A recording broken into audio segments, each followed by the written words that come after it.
Mike Tyson and I, we were both trying to make the Olympic team in '84. And I was in awe because I never seen nobody outwork me. And Mike Tyson did in the gym all the time. And I was like, God, man, how in the world did he do that? He hit so fast, he's like a piranha. He was like a wind-up toy. Oh, my goodness. It's amazing. People say, oh, you beat Buster Douglas, but you ain't beat Mike Tyson. It's like you just hold the belt for Mike, then Mike belts. I knew Mike was the best. And my mama told me, she said, son, you know what? You can't wish good fighters away. They don't go nowhere. I realized that eventually I was gonna fight Mike. He's the only person that I watched all his fights. Mike is a very skillful fighter. At any given time, Mike can throw a big shot and hurt you. He worked hard, but I realized that all his fight, he always going forward. Like, you know, that cat chasing that mouse. The cat always good when it comes forward. The cat don't do nothing when they have to go backwards. A right by Ruddock that stunned Tyson. When Tyson fought with his hand on his chin, it wouldn't make no difference. He punched on the left side, right side, and he was gonna knock the daylight Tyson. But Tyson was unpredictable. When you didn't know what Tyson was gonna do, everybody was in trouble. All of a sudden, when he changed up and got into a rhythm that everybody do, he became beatable. I was fortunate enough to fight him when he would beat him. Now, I'm gonna be honest. I'm gonna have to disagree with what he said just a little bit. Just a little bit.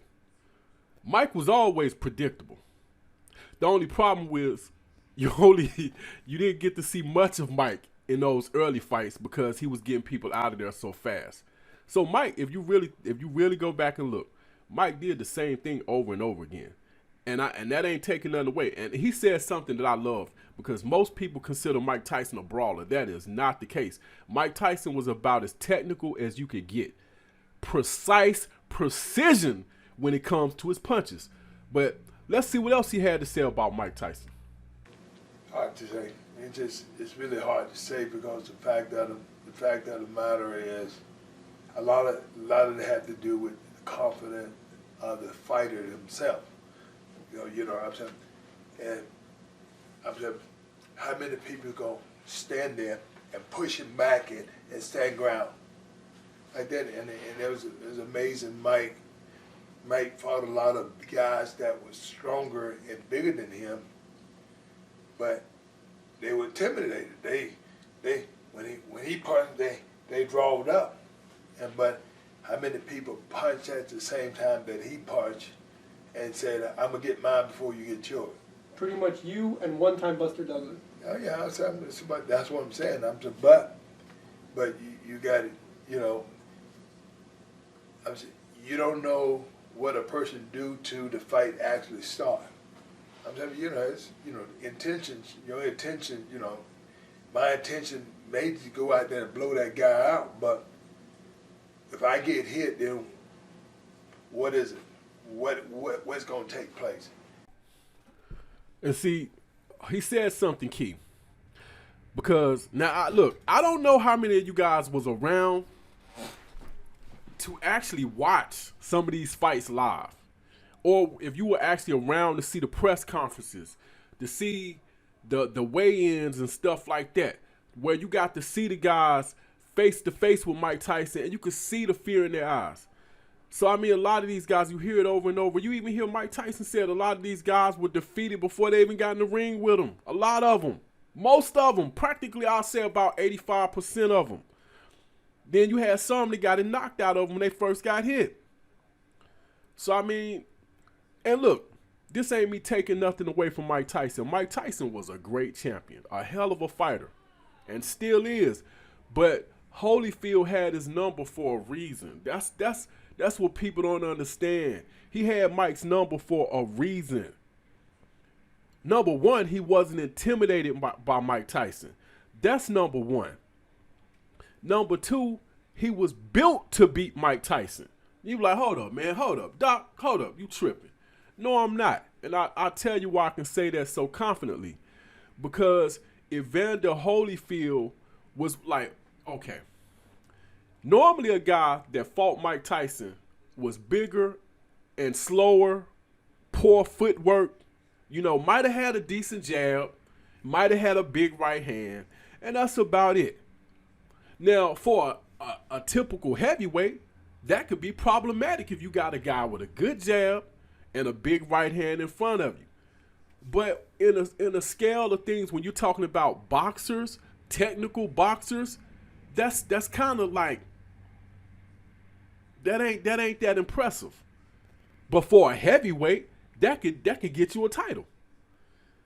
An average fighter should be able to jab and have a decent right hand. But for a heavyweight, that can get you to the crown. But when you got guys like Mike Tyson, and he ain't the only one. You have different statures in heavyweights. But when you got a guy like Mike Tyson, who does have fast feet, who does have fast hands, who can move around the ring. When I mean move around, I mean like can move. Can get from point A to point B, and it doesn't have to be a straight line. He can attack you from different angles, can hit with both hands, can put together combinations, great combinations, sharp combinations. He's a nightmare for the average heavyweight. But so is Evander Holyfield.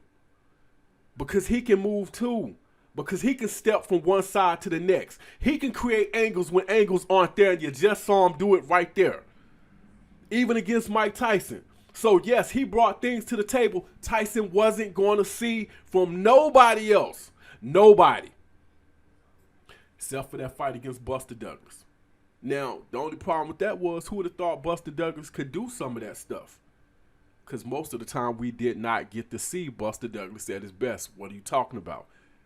He used to come in heavy all the time. The man actually came in his best condition against Mike Tyson. And as a guy who just lost 50 pounds, who just went, well, actually more than that, who actually just went from 265 to 213 over the last year, I can tell you when you lose weight, you become more agile. You can move easier. So we saw that with Buster Douglas. But my point is, that's the problem Mike had with Holyfield, and that problem wasn't going to go away. Now, is that the case now? Who knows? They're old men who kept themselves in better condition. Who knows? We'll find that out. Who'll come in the ring more prepared. But them, and see, this is something else people like to say, well, hold up. Holyfield didn't beat Mike Tyson in his prime. You really think that's prime Holyfield that's in there beating on Mike Tyson right there? You think that's who that was? Because it wasn't. That ain't Holyfield at his best either. He had lost a step or two. He had sat out of boxing for a couple years because of a heart attack, some kind of condition. Hell, if you want to say steroids, whatever. I don't care. But the point is, that ain't prime Holyfield either. So I don't see the excuse. Then you have people say, well, Mike wasn't moving his head. No, man, go back and watch that fight. Mike was using head movement. Mike was going to the body. Because they said, well, he stopped going. Yeah, he was throwing body shots, all of that. Go watch the fight. He really was. But like I said, Holyfield was made to beat Mike Tyson. Because he could counter Mike's footwork. He could counter Mike's hand speed. He had a fabulous jaw. I mean, like, that's definitely key to beat Mike Tyson. You better be able to take a punch. But you see the head movement. You see the ability to step in and out, to sidestep some of Mike's shots. Then to make it worse, Holyfield is extremely smart. He look like, okay, what a lot of heavyweights wouldn't do, he would anticipate where Tyson would be at. And when I say anticipate, I mean like instead, like he would throw shots high, then he would throw shots low. Not necessarily for the body, but head shots low. Because he would anticipate Mike's dipping to this side or that side. You saw it over and over again. So even when Mike was using his head movement, he was still getting hit. He had nowhere to go. Then you say, well, okay, well, what about the headbutts? What about them? You see Mike headbutting him right there. Like both of them, they're fighting inside. Both of them are leaning and dipping and trying to slide and slip punches. It's going to happen. So I don't want to hear no excuses. But I will say this. I want to see this fight.